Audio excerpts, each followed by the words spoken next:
Hi friends, welcome back. तो भाई भाई भाई चंद्रयान पे लगे आईएलएसए ने चांद पर ये क्या खोज लिया है। पानी मिल गया क्या?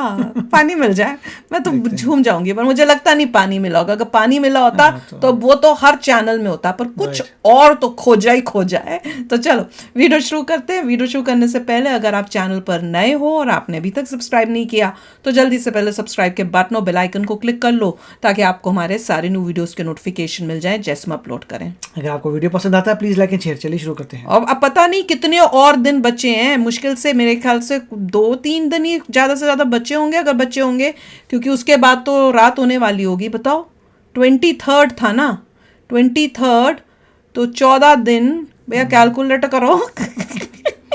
ज्यादा समय नहीं बचा, देखते हैं। वही 5 दिन बचे हैं। वही 4 या 5 दिन बचे हैं शायद। तो चलो वीडियो शुरू करते हैं।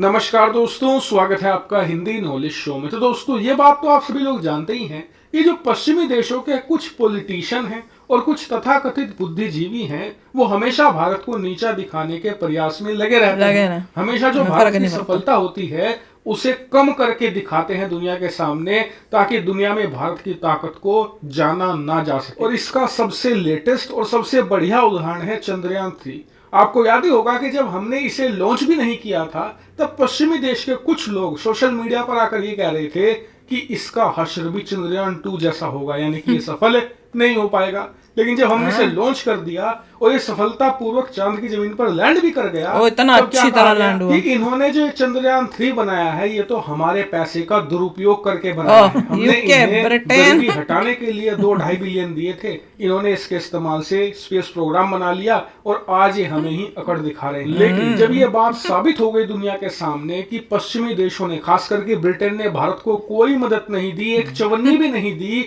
तब लूट के बल्कि लेके गए हैं। क्या कहें, तो मुझे बहुत अच्छे से याद है, इन्होंने एक नया जुमला निकाला है। जुमला ये है कि जो भारत ने चंद्रयान 3 लॉन्च किया है और चांद पर लैंड करवाया है, ये सिर्फ गर्व के लिए किया है, यानी कि इनके नेशनलिज्म के लिए इन्होंने किया है। तो तुम भी कर लो। दुनिया को अपनी पावर शोकेस करने के लिए किया है। कर लो, क्या बाकी कर लो। साइंस से इसका कोई लेना देना नहीं। लेकिन इनके इस जुमले को भी 3 दिनों के अंदर कुचल दिया है भारत के 6 पहिया प्रज्ञान रोवर ने। कैसे? सबसे पहले खोज ये कर डाली प्रज्ञान ने कि चांद की जमीन पर, खास करके दक्षिणी ध्रुव पर सल्फर मौजूद है। इसके अलावा ऑक्सीजन समेत 9 अन्य प्रकार के धातु और मिनरल भी मौजूद है।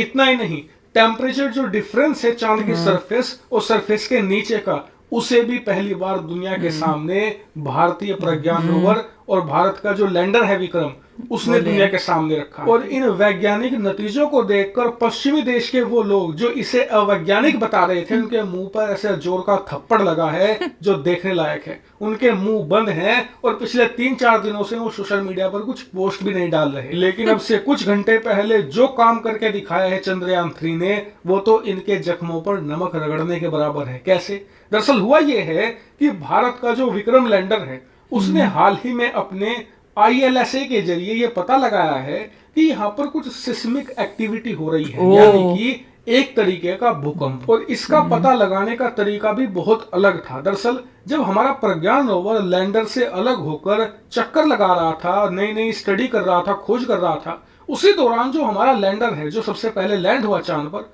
उस पर एक पेलोड लगा है जिसका नाम है आईएलएसए, यानी कि instrument for the lunar seismic activity, यानी कि किसी प्रकार का वाइब्रेशन, किसी प्रकार का हिलना डुलना आसपास के ऑब्जेक्ट का। अब शुरुआत में तो लगा ग्राफ भी भेज दिखाया है, डिटेक्ट हुआ है क्योंकि हमारे लैंडर के पास ही हमारा 6 पहिया रोवर चक्कर लगा रहा है। वो रोवर मूवमेंट फेज दिखा रहे हैं, ऐसे उससे उत्पन्न हुई एलएसए कर रहा है ना, जैसे वैज्ञानिकों ने अगर कोई आएगा भूकंप यूं करेगा। लेकिन आइल्सा में ये देखा गया कि रोकने के बाद भी जो सिस्मिक एक्टिविटी थी वो जारी थी। मतलब ये सब कुछ नेचुरल तरीके से हो रहा था, कोई भी अननेचुरल चीज नहीं थी। इसका मतलब ये कि चांद की जमीन पर किसी प्रकार की नेचुरल एक्टिविटी हो रही है, भूकंप जैसी। और यकीन मानिए, इसरो ने जब ये आंकड़े और नतीजे दुनिया के सामने रखे तो पूरी दुनिया हैरान रह गई है, क्योंकि चांद पर इस तरह की सिस्मिक एक्टिविटी होना बहुत ही ज्यादा रेयर चीज हो सकती है। क्योंकि एक तो एटमॉस्फेयर नहीं है भाई, धरती पर भूकंप होता है, एक तो एटमॉस्फेयर है यहाँ पर, दूसरा ये कि हमारे यहाँ पर टेक्टोनिक प्लेट्स हैं जो आपस में टकराती हैं तो भूकंप पैदा होता है। चांद पर ऐसी चीज अभी तक नहीं खोजी गई है। दूसरा ये कि चांद का जो कोर है वो इतना ज्यादा एक्टिव नहीं है, ऐसे में उसके बावजूद ऐसी एक्टिविटी होना अपने आप में आश्चर्यचकित करता है। इसीलिए वैज्ञानिक अलग अलग अंदाजा लगा रहे हैं। जैसे कि कुछ वैज्ञानिक ये कह रहे हैं कि चांद की जमीन पर कोई भी एटमॉस्फेयर नहीं है, कोई हवा नहीं है, इसीलिए अगर कोई भी अंतरिक्ष से एस्ट्रॉइड आता है, किसी प्रकार का पिंड आता है, तो वो डायरेक्ट टकरा जाता है चांद पर। जबकि धरती पर ऐसा नहीं होता, धरती पर वो जल जाता है एटमॉस्फेयर में, लेकिन चांद पर वो सीधा टकराता है, जिससे कि एक वाइब्रेशन क्रिएट करता है और उसी से ऐसा फील होता है जैसे हल्का सा भूकंप आया हो। दूसरा कारण वैज्ञानिक ये दे रहे हैं कि ग्रेविटी का पुल, जो धरती की ग्रेविटी है उसका पुल बहुत ज्यादा है, उससे भी ये चीजें हो सकती हैं। और इसीलिए जैसे ही इसरो ने ये आंकड़े दुनिया के सामने रखे हैं, तो अब दुनिया इस खोज में लग गई है कि जो ये नेचुरल सिस्मिक एक्टिविटी चांद पर हो रही है, ये हो कहां से रहा है। ये अपने आप में एक बड़ा खोज का विषय है और इससे भविष्य में हमें और भी नई चीजें चांद के बारे में पता लग सकती हैं। लेकिन मैं आपको फिर से कहूंगा और साथ ही अंग्रेजों से भी कहूंगा, तो शुरुआत हुई है, अभी तो हम ऐसी ऐसी खोज करेंगे चांद पर कि तुम दांतों तले उंगली दबाओगे और तुम्हारे मुंह से हम तारीफ निकलवाएंगे। वहीं मैं आप लोगों से भी कहूंगा कि चैनल को सब्सक्राइब कर लो, क्योंकि ये सारी जो अपडेट आ रही है ना, ये बहुत ही सिंपल लैंग्वेज में डिटेल से मैं यहाँ पर एक्सप्लेन करूंगा। फिलहाल इस वीडियो में इतना ही। Thank you very much for watching. तो देख लो कितना मजेदार रिसर्च हो रही है और क्या क्या चीजें मिल रही हैं। सल्फर, ऑक्सीजन, अब ये भी पता चल रहा है टेम्परेचर डिफरेंस, कि अंदर और ऊपर का टेम्परेचर डिफरेंस। वो तो पहले भी हमने एक वीडियो देखी थी, उसके बारे में डिस्कस हुआ था। अब ये जो बता रहे हैं कि भाई नीचे कितना मतलब हलचल मची हुई है मून के अंदर भी, उसके बारे में भी पता चल गया है। और ऐसे लग रहा है उन्होंने भेजे भी हैं वो ग्राफ भी जो उनको मिले हैं इसरो को, वो इसरो ने शायद वो दिखाए भी हैं लगा कर कि भैया इस टाइप की जो है मूवमेंट, कोई एक दो उन्होंने शेयर किए होंगे, दिख रही है। तो अमेजिंग रिसर्च चल रही है और सबसे ज़्यादा एक्साइटमेंट ये होगी जब पानी मिलेगा। मेरे को तो उसका है ये तो कमाल है ही है, पर पानी मिलने का जो मेरे को है ना, वो पता नहीं, मेरे सबसे ज़्यादा मुझे उसका है। तो आई एम जस्ट होपिंग कि 14 दिन से पहले जो है पानी मिल जाए, नए, ताकि सबकी जैसे कह रहे हैं ना मुंह बंद हो जाएंगे और वो उनके पास कोई और कुछ रहेगा ही नहीं सिवाय इंडिया का प्रेस करने के। देखिए बहुत ही अच्छी बात है कि हमारे जो सेजोमीटर था उसने ये ढूंढा कि वाइब्रेशन वाकई हो रही है, राइट, एक्चुअली वाइब्रेशन हो रही है।